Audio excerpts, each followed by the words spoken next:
오늘이 사도행전 18장 18절 말씀은 지난 수요일 우리가 묵상한 말씀이었습니다. 묵상의 내용이 한 구절이었기 때문에 별 부담 없이 오늘은 한 구절 묵상하면 되는구나 생각하고 이 말씀을 보았습니다. 바울은 더 여러 날 머물다가 형제들과 작별하고 고린도에 1년 6개월 동안 머물던 이 사도 바울은 이제 고린도를 떠나서 다른 곳으로 돌아가기로 결심을 합니다. 그런데 1년 6개월 동안 이 고린도에 머무는 동안에 이 고린도 땅은 바울에게 더 이상 그냥 객관적인 장소가 아니었습니다. 그곳에는 복음을 전하고 복음을 받고 그리스도 안에서 한 형제가 되고 자매가 되고 믿음의 가족이 된 형제들, 믿음의 자녀들이 살고 있는 곳이었습니다. 그래서 여러 날 그 고린도 땅에서 머물던 바울은 이제는 고린도 땅을 떠난다, 이렇게 마음을 갖는 것이 아니라 그곳에 있는 형제들을 떠난다, 작별한다, 헤어진다, 이런 마음을 가지고 그 땅을 떠나게 됐습니다. 그 고린도 땅을 떠나면서 이제 배를 타고 수리아로 가야 되겠다 작정을 합니다. 이 수리아는 어떤 곳입니까? 시리아 안디옥, 그 도시 안디옥에 교회가 있는 곳을 말합니다. 여러분 잘 아시는 대로 바울은 다소에서 태어났습니다. 육신의 고향이 어디요? 라고 물으면, 당신의 고향이 어디요? 누가 바울에게 물으면 바울은 다소라고 말했을 것입니다. 그리고 바울은 예루살렘에서 공부를 했습니다. 그러니까 당신은 어디서 공부를 했습니까? 당신의 지식의 고향은 어디요? 라고 물었다면 예루살렘이라고 말했을 것입니다. 그런데 이런 바울이 예루살렘에서 공부하고 예루살렘에서 출세하고 그리고 젊은 나이에 공회원이 되고 힘께나 쓰는 사람이 되었을 때 바울은 야심만만했습니다. 바울은 온 세상이 자기 손아귀에 다 잡히는 것 같았습니다. 무서울 것이 없었습니다. 하나님에 대한 열정을 마음껏 드러냈습니다. 그런데 그것이 안타깝게도 예수 그리스도와는 대척점에 선 것이었습니다.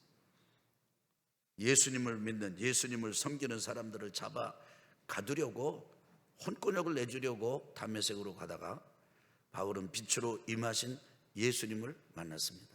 눈이 멀고 그리고 아나니아의 기도를 받고 나서야 눈이 열리는, 완전히 회심을 하고 돌아서는 은혜를 경험하게 됩니다. 그래서 만약에 영혼의 회심지, 영혼의 그 영적 고향이 어디냐? 그럼 아마도 이 바울은 다메섹이라고 했을 것입니다. 그런데 그렇게 다메섹에서 거듭난 이 바울이 다메섹에서 머물고 예루살렘에 갔다가 고향으로 피신해서 오랫동안 10년 이상 머물고 있을 때 바나바가 바울을 불러냅니다. 그리고 같이 예배하고 1년 동안 제자들을 기르고 믿음의 이 성도들을 길러내면서 거기서 예배하고 거기서 교회를 이루고 선교사로 파송받은 것, 그것이 바로 수리아 안디옥이었습니다. 그래서 1차 전도여행을 출발해서 다녀왔고 그리고 2차 전도여행도 거기서 출발했습니다. 그러니까 이 안디옥, 이 수리아 지역은 바울에게 있어서는 사역의 고향입니다. 이제 더 이상 육신의 고향으로 돌아가지 않습니다. 이제는 더 이상 지식의 학문의 고향으로 돌아가지 않습니다. 이제는 돌아간다면 사역을 시작할 수 있도록 지원해줬고 후원해줬고 그리고 지금도 기도하고 있는 그 사역의 본고장, 사역의 전진기지, 선교기지, 베이스먼트로 안디옥으로 돌아갑니다. 바로 이렇게 2차 전도 여행을 마무리하면서 고린도를 떠나면서 이 바울이 그 사역의 고장으로 돌아가야 되겠다, 배 타고 가야 되겠다 생각을 하고 항구로 내려갔습니다. 마치 우리가 여기서 서울을 가야 되겠다 그러면 터미널로 가거나, 아니면 좀 빨리 가야 되겠다 그러면 KTX 천안 아산역으로 가거나, 아니면 뭐 좀 여유 있게 가도 되겠다 그러면 온양 온천역 가서 뭐 전철을 타든지 아니면 국철을 타든지 하는 것처럼 자연스럽게 바울은 고린도에서 약 10km 정도 떨어진 항구로 배를 타기 위해서 갔습니다. 그 항구의 이름이 겐그레아입니다. 근데 겐그레아에 머물면서 배 타기 전에 바울은 그곳에서 옛날에 서운한 것이 있었기 때문에 머리를 깎았다라고 말합니다.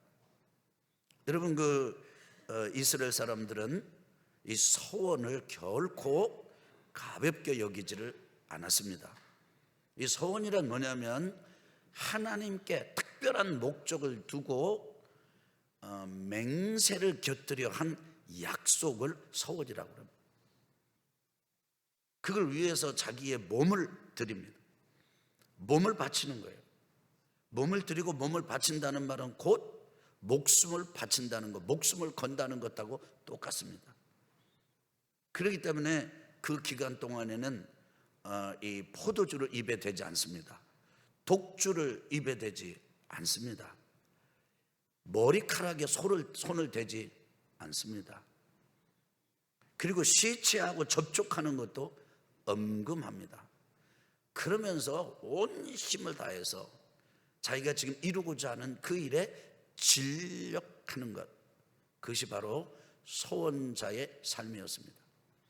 아마도 바울에게 있어서는 지난 이 선교 여행 어둠에쯤에서 하나님 앞에 와 이제는 더 이상 앞으로 갈 수도 뒤로 물러설 수도 그리고 옆으로 비껴날 수도 없구나 라고 하는 아주 사면초가의 어떤 중요한 국면에 처했던 것 같습니다. 그때 바울은 자신의 몸을 드리면서 하나님 앞에 하나님 이 사명을 감당케 해주십시오. 하나님 저를 불러주셨고 하나님 저를 이렇게 세워주셨는데 이 사명을 감당하도록 저에게 힘을 주시기를 원합니다. 그런 아마도 하나님 앞에 맹세 담긴 약속 서원을 드리면서 사명을 감당해 왔던 것 같아요. 그런데 이제 그 전도 여행을 다 마무리하고 자기를 파송해 주었던 그 파송지, 따뜻한 곳, 형제와 자매들이 있는 곳, 믿음의 식구들이 있는 곳, 그 수리아 땅으로 돌아가는 귀로의 여정에서 겐그라야 항구에서 배를 타기 전에 그곳에서 자신의 머리를 깎으면서 이전에 행한 이 서원을 마무리하는 시간을 가졌습니다. 여러분 이렇게 서원을 하는 기간 동안에 머리를 깎지 않았기 때문에 이 서원을 완수하고 서원을 마무리할 때 이스라엘 백성들이 했던 방식 중에 하나는 뭐냐면 그 일정한 서원 기간이 끝이 나면은 머리를 깎는 거예요. 그리고 그 깎은 머리를 제물을 태워서 드리는 제사, 그 제물을 태워서 드리는 그 제사 불에 머리를 태우는 것입니다. 여러분 이 바울은 예수님을 만나고 난 다음에 율법으로부터 자유를 얻었고 더 이상 율법에 매이지 않았기 때문에 아마도 예전과 같이 이스라엘 백성들 자기들 동족들이 지키는 것과 같이 서원을 그렇게 지키지는 않았을 것입니다. 그러나 중요한 건 하나님 앞에 자기의 몸을 드리고 목숨을 드리면서, 그래서 빌립보에서 보면은 빌립보서가 빌립보 교인들한테 쓴 말씀이잖아요. 내가 전제와 같이 부은바 되었다, 이런 표현을 쓰는 걸 볼 수가 있어요. 제물이 됐다 이거예요. 나를 제물처럼 드렸다. 그러면서 2차 전도여행 배 타고 마게도냐로 들어가고 빌립보를 지나고 데살로니가를 지나고 베레아를 지나고 아덴을 지나고 고린도를 지나서 온 거죠. 그 일정의 기간을 끝을 마무리하면서 바울이 머리를 깎았어요. 근데 바울은 원래 대머리였다고 그래요. 그러니까 대머리였으니까 깎을 머리도 없어요. 그런데 그 숱 없고 얼마 남지 않은 머리를 깎으면서 그리고 그것을 불에 태우면서 바울은 어떤 시간을 가졌던 걸까요? 저는 지난 수요일 이 말씀을 묵상한 이후로, 시작한 이후로 계속 이것이 떠나질 않아요. 마치 내가 사도 바울처럼 그 갱그라의 항구, 그래서 그 숙소에서 내다보면 바다 물이 보이는 것 같고 물이 찰름찰름하고 파도가 치는 것과 같은 그런 생각, 그런 느낌을 가지게 됐습니다. 그리고 거기서 형제들 그리고 같이 동행, 여기 아굴라 브리스길라 같이 동행하는 부부팀도 있었는데 이들이 다 알게끔 이들이 보는 데서 그렇게 머리를 깎으면서 이런 시간을 갖는, 여기에 어떤 의미가 있는 것일까? 바울이 어떤, 이 머리를 깎는 그 심정이 어떤 것이었을까? 바울의 인생에 있어서 바울의 삶에 있어서 이 머리를 깎는 심정이 어떤 것일까? 의미가 어떤 것일까? 이런 것 속에 계속 이게 제 마음에 있었습니다. 그러면서 제 나름대로 세 가지로 정리가 됐습니다. 첫째로 바울은 머리를 깎으면서 한 일이 있었는데 그것은 뭐냐면 과거를 반추하는 일이었습니다. 여러분, 바울은 이미 제가 간략하게 설명을 드린 대로 지나온 삶을 보면은 파란만장합니다. 잘 나가던 사람이었어요. 그런데 그만 예수 그리스도 빛으로 임하신 예수님을 만났습니다. 자기가 얼마나 더러운 존재인지 알게 됐습니다. 어두운 존재인지 알게 됐습니다. 그래서 눈이 멀어버렸어요. 그리고 눈이 열려버렸어요. 그래서 세상으로부터는 눈이 멀고 주님을 향해서는, 하나님을 향해서, 하나님의 나라를 향해서 눈이 열려버렸어요. 그리고 안디옥 교회에서 사역을 시작하게 되고 전도팀이 돼서 첫 번째 바울과 바나바와 팀이 돼서 한 번 돌고 그 다음에 실라와 함께 팀이 돼서 돌면서 바울은 숱한 고생을 했습니다. 정말 기가 막힌 고통의 계곡을, 죽음의 계곡을 걸어왔습니다. 그런데 그런 계곡을, 그런 죽음의 순간을, 흑암의 순간들을 거쳐오면서 어떤 때는 돌에 맞아가지고 다 죽었다 판정을 받을 만큼 되기도 했고, 어떤 때는 자기 대신에 다른 사람의 막 치도곤이를 당하는 것을, 차라리 내가 가서 좀 바로 나요, 내가 바울이요, 나를 괴롭히지 왜 저 사람들을 괴롭힌단 말이요, 그렇게 뛰쳐나가고 싶었던 순간도 있었습니다. 그냥 밤에 마치 이 얼굴을 가리고 사랑하는 형제들이 그냥 빨리 도망쳐야 됩니다. 근데 바울은 안 가려고 하고 피해야 됩니다. 여기 그대로 있으면 안 됩니다. 큰일 납니다. 죽습니다. 그러면서 빌립보에서 데살로니가로, 데살로니가에서 베레아로, 베레아에서 아덴으로, 아덴에서 고린도까지 이렇게 온 거예요. 그런 삶을 돌아보면서 소원을 마무리하면서 바울이 가졌던 생각은 무엇이었을까요? 그래서 감사했을 것입니다. 죽음의 자리에서 건져주신 하나님, 흑암에서 건져주신 하나님, 여전히 나를 붙들고 계시는 하나님, 지난 세월을 쭉 돌아보는 시간을 그 갱그레아 항구에서 바울은 지금 갖고 있습니다.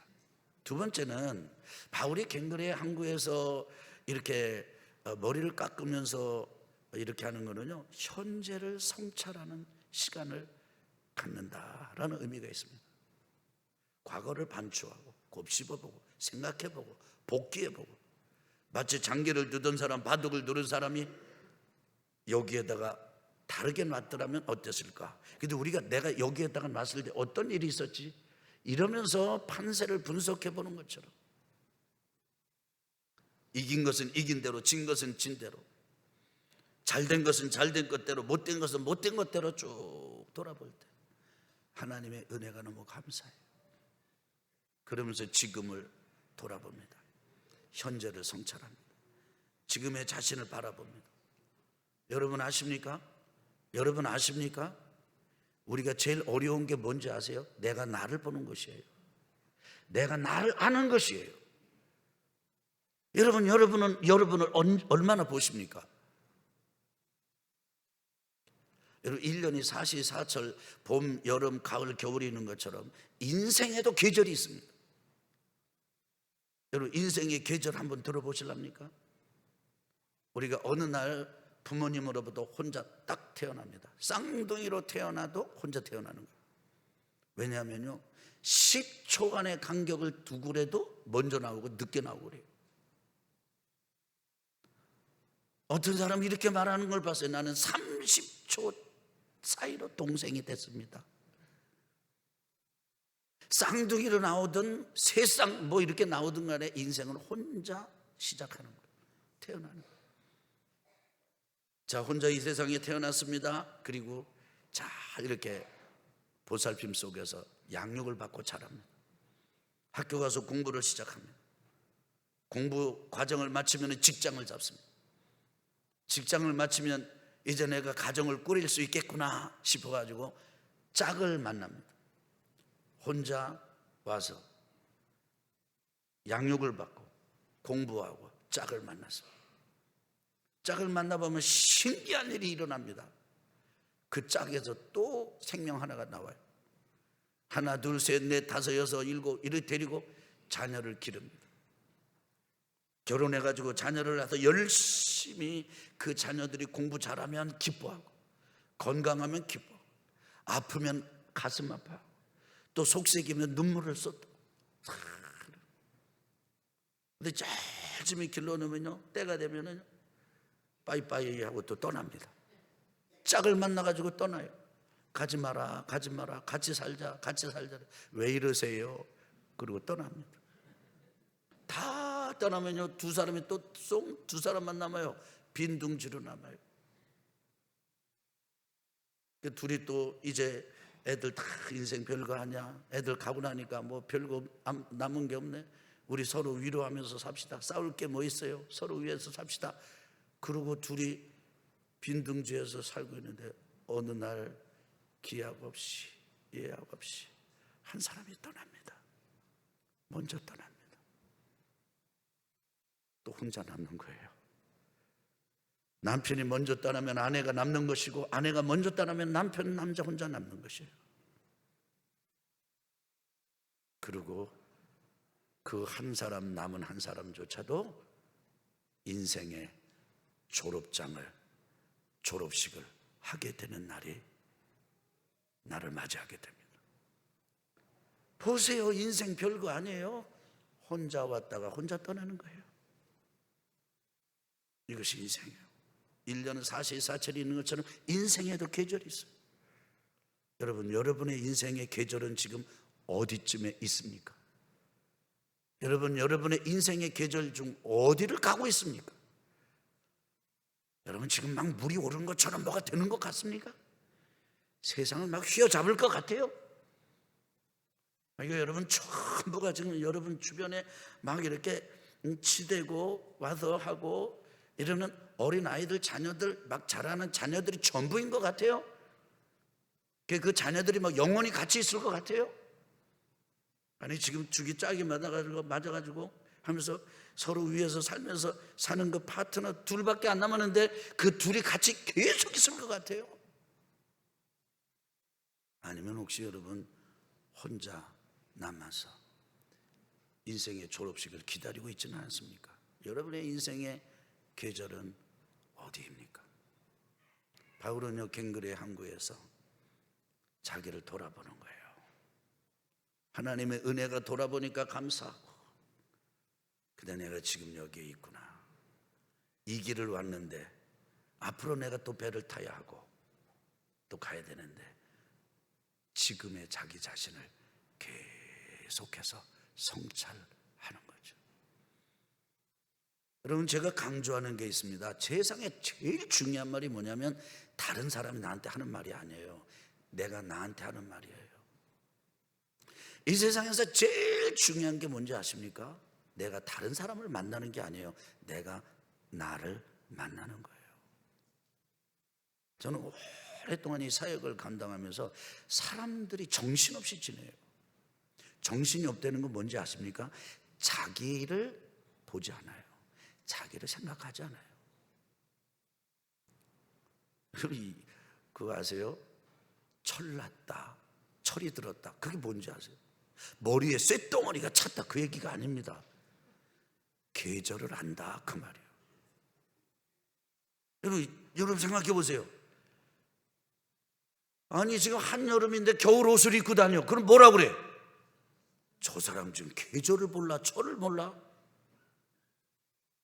언제 말씀드린 적 있죠? 그런 사람 보고 시절이라고 그런다고요. 시절이 뭐예요? 시절. 계절이요, 철이요, 때예요. 여러분은 여러분의 인생의 때와 시절과 철이 느껴질 때까지, 보일 때까지 여러분 자신을 보실 수 있어야 돼요. 그걸 보실 수 있어야 돼요. 그럼 철 안 나요. 내가 나를 봐야 돼요.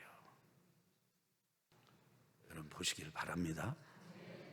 참 재밌는 건 우리가 육신으로는 갱그레야 한국 과거로 못 돌아가요. 그런데요, 생각으로는 돌아갈 수 있어요.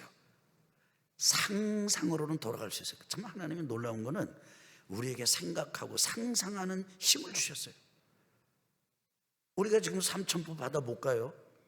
근데 생각으로는 갈 수 있어요. 난 너무 재밌어, 삼천포 바다 생각하면. 그 지역에 있는 교회 부흥의 초청을 받아서 갔습니다. 열심히 집회를 인도했습니다. 이제 마지막 날이 됐어요. 목요일 새벽 예배를 마치면 이제 집회를 다 마치는 거예요. 수요일 저녁 집회를 마치고 은혜가 풍성했습니다. 목요일 날 새벽에 일어나야 되는데 일어나서 보니까 창문이 환하게 밝았어요. 그래서 이게 뭐지? 보니까 시간이 확 지나서 내가 새벽 예배를 인도하고 왔던가 안 하고 새벽 집회를 인도했나 안 했나 순간 막 당황이 되더라고요. 야, 수요일 날 받은 은혜가 커가지고 담임 목사님하고 저하고 숙소에서, 왜냐하면 그 숙소에서 이 얘기 저 얘기 하다 보니까 너무 늦게 자가지고 강사가 마지막 집회 나가질 못했어요.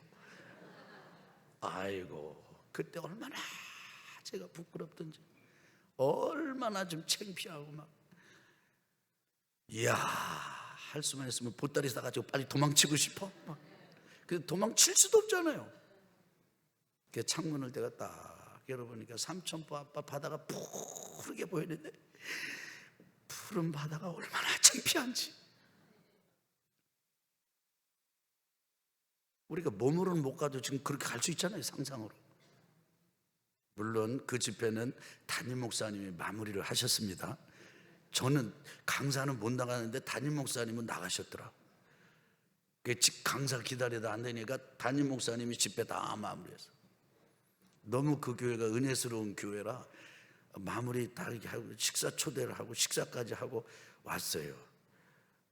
참 은혜 감사하지. 하나님은 감사하지.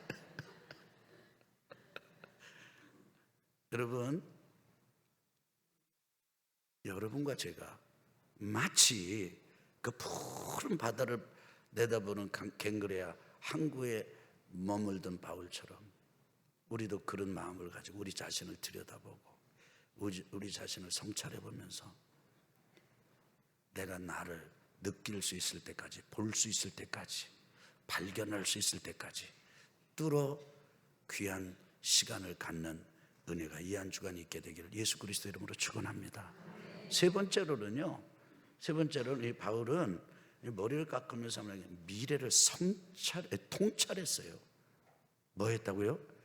미래를 통찰했어요. 따라합시다. 과거를 반추하고 현재를 성찰하고, 딱 중요한 말이에요. 미래를 통찰하는 시간. 이 통찰하는 면에 꿰뚫어 아는 시간이라 이 말이에요. 여러분, 우리는요 삶의 관성이 있습니다. 삶의 습관대로 또 살고 싶어하는 그런 습성이 있습니다. 여러분, 우리가 여기서 지금 나갑니다. 근데 우리의 의식으로는 천안 간다 그럽니다. 그런데 우리의 습관이 늘 여기서 나가면서 이 신창 쪽으로 가는 게 익숙한 사람은요, 천안으로 가야지 그러면서도 어느 순간 신창 쪽으로 방향을 틀어요. 마찬가지로 늘 예산 쪽으로, 저 당진 쪽으로, 이 신창 쪽으로 이렇게 다니던 사람은요, 천안으로 가야지 이러면서도 딱 나가면 나도 모르게 신창 쪽으로 방향을 틀어요. 옆에 탔던 사람이 그렇게 접어드는 사람에게, 아니 저 천안 간다면서 왜 이쪽으로 가요? 이럴 때 운전하는 사람이 화를 팍 내면서, 내가 천안 가는 걸 봤어요? 천안 가봤습니까? 천안 도착했나요? 이렇게 오히려 화를 낸다면 그 운전자는 어리석은 사람이죠. 여러분, 우리는 꼭 목적지를 가봐야만 그 목적지로 가는 게 아닙니다. 가는 것을 아는 게 아니에요. 지금 내가 어느 방향, 어느 삶의 관성, 어느 습관을 따라가느냐에 그 장면을, 국면을 살펴보면 앞으로 5년, 10년 어떻게 될까 금방 알 수 있어요. 흥하는 삶으로 가느냐, 망하는 삶으로 가느냐, 믿음이 넘치는 삶으로 가느냐, 시험 드는 삶으로 가느냐, 지금 하는 걸 보면 알 수가 있어요. 그런데 우리는 살아오던 대로 지금까지 내가 산 이런 삶의 관성과 습관이 우리를 자꾸 제어를 합니다. 뭐 하지 않으면, 미래를 통찰하고 꿰뚫어보고 그쪽으로 나를 조정해 가지 않으면, 나를 바꿔가지 않으면, 내 운전대를 바꾸지 않으면, 나를 깨뜨리지 않으면 전에 하던 대로 그냥 해버려요. 이게 무서운 거예요. 여러분, 우리가 이제 새벽 예배 하자고 그렇게 권면하는데, 새벽 예배가 왜 힘듭니까? 왜 힘들어요? 안 하던 거니까 힘든 거예요. 하던 사람에게는요, 새벽 예배 안 하는 게 힘들어요. 지금 전혀 경험해보지 못한 표정들이셔. 아니, 아침에 일어나가지고, 자, 내일 아침에는 새벽 예배 없습니다. 그런데 그 다음날에도 일어나지는 게 몇 시에 일어나? 아유, 그 시간에 딱 일어나져요. 하던 사람이니까. 그런데 내일부터 내가 새벽 예배를 해야지. 그런데 자고 났는데 보니까 마치 마지막 날 집회 인도하지 못한 저처럼 일어나고 보니까 시간이 다 지나버렸어. 이렇게 돼버려요. 삶의 관성과 습관을 바꾸는 게 이렇게 힘들어요. 내가 삶의 궤도를 바꾸는 게 이렇게 힘들어요. 바울은 그 갱그레의 항구에서 내가 이제 배를 타고 수리아로 돌아간다. 물론 이제 여정이 에베소를 거쳐서 가이사를 거쳐서 예루살렘으로 갔다가 안디옥으로 이제 내려갔습니다. 근데 이런 여정을 하면서 이후에 내 삶은 어떻게 될 것인가? 여러분, 사실 바울은요, 그 앞으로 사역을 하면서 바울은요, 기가 막힌 꿈을 꿉니다. 한번 따라해 볼까요? 로마도 보아야 하리라. 사실은 여기 고린도에 머물면서 로마는요, 옆에라고 하면은 수리아는 저만큼 떨어져 있어요. 그 로마가 더 가까워, 지금 여기가. 근데 지금 이 바울은 갱그레의 항구에서 로마로 안 가고 수리아로 가요. 왜요? 지금이 뭐가 아니에요? 때가 아니에요. 계절이 그 계절이 아니에요. 나중에 또 안디옥 이렇게 하면서 어떤 꿈을 따라합시다. 서바나도 가리라. 서바나면 스페인이에요. 로마의 꿈을 꾸고 스페인의 꿈을 꿉니다. 여러분, 사실요, 1차 전도여행 갈 때 바울과 팀이 됐던 사람이 바나바입니다. 2차 전도여행 갈 때 바울의 파트너가 되었던 사람이 실라입니다. 3차 전도여행 갈 때는요, 바나바도 아니고 실라도 아니고 다른 사람입니다. 갈 때마다가 파트너가 바뀌어요. 왜 그랬을까요? 안 맞아요. 너무 힘들어요. 그래서 이 전도여행을 한 번 더 한다는 것은 죽음과 같아요. 죽음의 길로 가는 것과 같아요. 인간적으로는 대책이 없어요. 그래서 갱그레의 항구에서 미래를 통찰한다는 건 쉽지가 않아요. 여러분 지금 내가 병이 들었어요. 죽을 병이 들었어요. 그런데 나는 당장 다음 달도 예상을 못해. 근데 어떻게 3년, 4년, 5년 내 꿈을 꿉니까? 지금 내가 나를 보면 내 형편이 그냥 아주 이게 날름날름해요. 내 형편이 별로 뛰어나지 않습니다. 여건이 녹록지 않습니다. 그런데 우리가 어떻게 5년, 6년, 7년, 10년을 꿈을 꿉니까? 어림도 없다고. 그리고 우리가 그렇게 말하면 사람들이 그렇게 말하죠. 허황되다고. 허황되다. 그런데 바울은 그래도 미래를 통찰합니다. 여러분 저를 보세요. 여러분 저를 보세요. 성령의 음성을 들으세요. 지금은요 평안한 때가 아닙니다. 그래서 지금 우리나라에 살면서 평안하다고 말하는 사람은 속는 사람입니다. 그러나 하나님의 자녀들은 평안한 때가 아니라는 걸 아는 것만으로 족하지 않습니다. 평안하지 않은 이때 이것을 희망으로 바꾸는 믿음이 필요합니다. 믿음이 있어야 합니다. 믿음이 있어야 합니다. 저는 여러분과 저에게 하나님께서 이 믿음을 주시기를 예수 그리스도 이름으로 축원합니다. 예수 그리스도 이름으로 축원합니다. 축원합니다. 믿음 없이는 꿈을 꿀 수가 없어요. 믿음 없이는 통찰이 일어나질 않아요. 믿음 없이는 당장 지금 내가 사는 것만 해도 정신이 없는데 어떻게 됩니까? 저는 지난 주간에 금요일에 오셔서 우리 금요일 밤 성령 집회를 인도하신 우리 김항준 목사님하고 금요일 날 또 어제 이렇게 서로 믿음의 교제를 나누면서 참 귀한 걸 제가 배웠어요. 이분 보니까 성령 사역을 하고 이 예언 사역을 하시는데 보니까 이분이 대구에서 기업인들이랑 이렇게 멘토링을 해주고 컨설팅을 해주고 그런다는 거예요. 그래서 좀 이해가 잘 되지 않더라고요. 성령 사역하고 예언 사역하는 분이 어떻게 기업인들하고 이런 걸 하는가.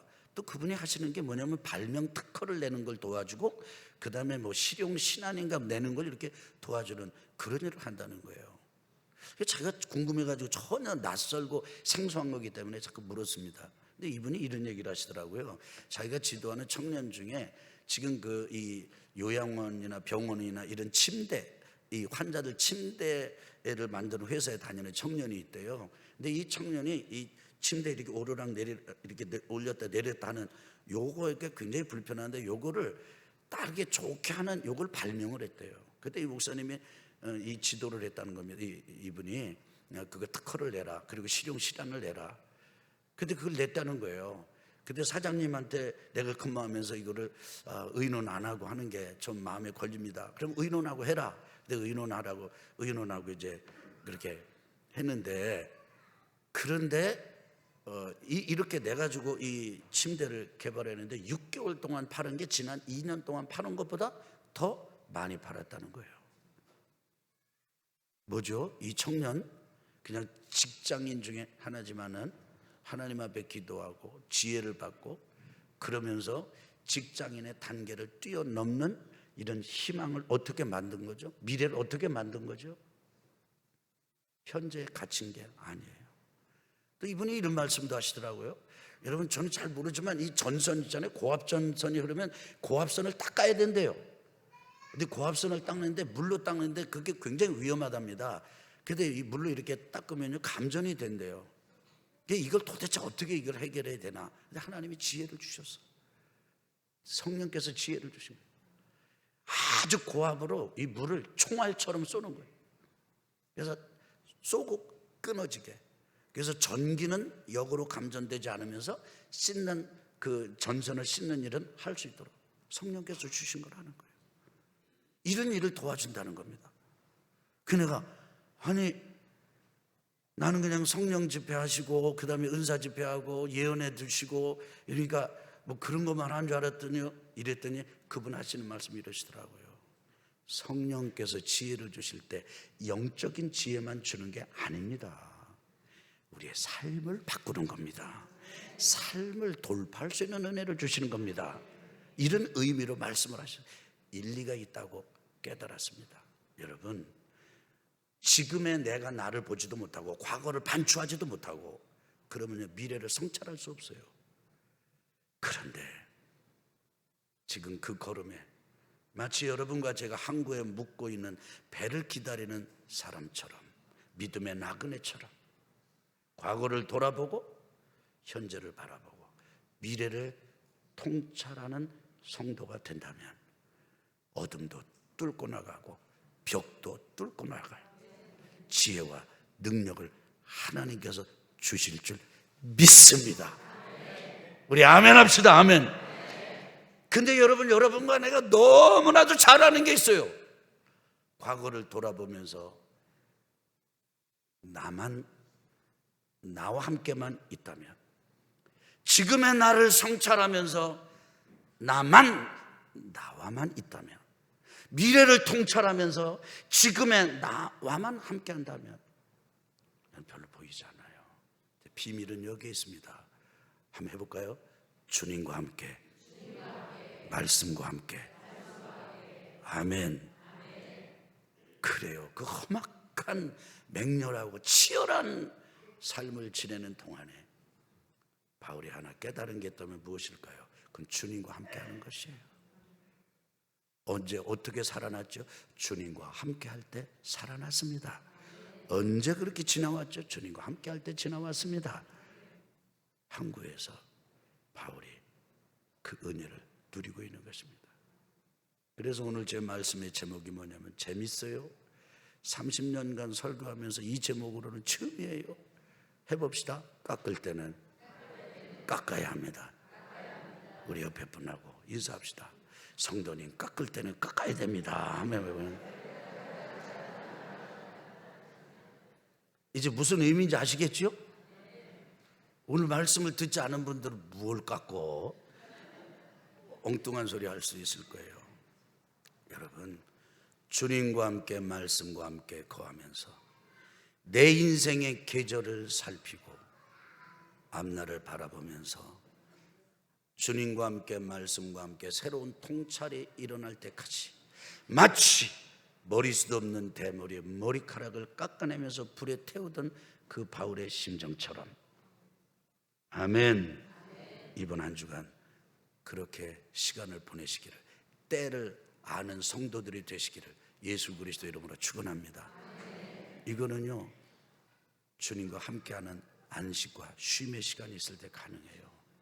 그래서 일하는 믿음보다 더 큰 믿음으로 안식할 수 있어야 합니다. 쉴 수 있어야 합니다. 이번 한 주간 하루마다 꼭 그런 시간 갖고 이 한 주간 이렇게 승리하시기를 예수 그리스도 이름으로 축원합니다.